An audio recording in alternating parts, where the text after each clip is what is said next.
Kama ambavyo sema mwanzo, ilikuwa ni mechi ngumu. Tulikuwa tumeanza vizuri.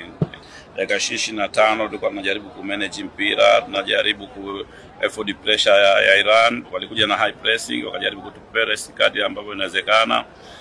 Tukafanya makosa, individual problems ambayo yametuhukumu, na sometimes kwa mechi kama hizi ni vitu ambavyo kwa aina ya wachezaji wetu ni kitu kwa kawaida.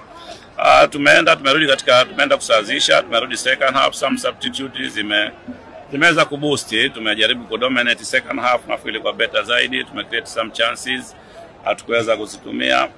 That is football. Kwa mimi na proud kwa vijana walipojitoa. Hii ni kitu kizuri kwetu sababu tunajaribu kutengeneza timu ambayo itakuwa na upinzani na chochote ambacho tunakifanya sasa hivi ni kwa ajili ya future. So kwa hivyo ndio maana nimesema watoto wamecheza vizuri. Of course hatukupata matokeo, lakini ulikuwa unaona kuna muendelezo fulani, na tukipata mechi nyingine nzuri kama hizi tunaweza tukafanya kitu baadaye.